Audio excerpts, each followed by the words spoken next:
मुहर्रम की 9वीं रात थी। गांव का हर कोना गम और मातम में डूबा हुआ था। हर गली में ताजिए उठाए जा रहे थे, लेकिन एक ताजिया ऐसा था जो गांव की किसी लड़की ने पहली बार खुद बनाया था। उसका नाम था जुनैरा। लोग हैरान थे क्योंकि ताजिया बनाना आमतौर पर मर्दों का काम माना जाता था, लेकिन जुनैरा ने किसी की नहीं सुनी। वो दिन रात मेहनत कर रही थी और जो ताजिया उसने बनाया वो पूरी तरह सफेद था, बिना रंग, बिना चमक, बिल्कुल सादा। लेकिन उसकी सफेदी आंखों में चुभती थी।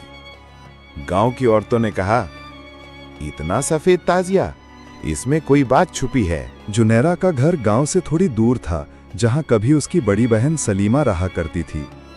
लोग कहते थे सलीमा की मुहर्रम की रात को अचानक मौत हो गई थी और उसकी लाश कभी नहीं मिली। अब उसी घर में जुनैरा अकेली रहती थी। उस रात जब ताजिया उठाया गया तो जुनैरा ने कहा, मैं इस ताजिए को अकेले ले जाऊंगी करबला तक। गांव वाले चौंके, करबला तो इराक में है। लेकिन जुनैरा ने किसी को जवाब नहीं दिया।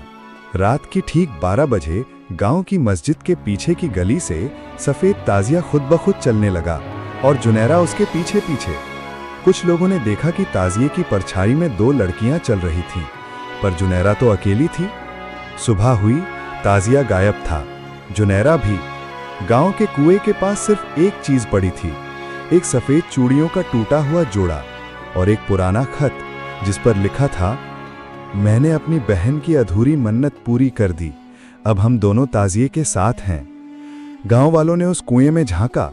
नीचे ताजिया तैर रहा था और साथ में 2 सफेद दुपट्टे। उस दिन से सफेद ताजिया किसी लड़की के हाथों नहीं बना, लेकिन हर मुहर्रम किसी गली में एक सादी सफेद परछाई ताजिए के साथ चलती जरूर दिखती है।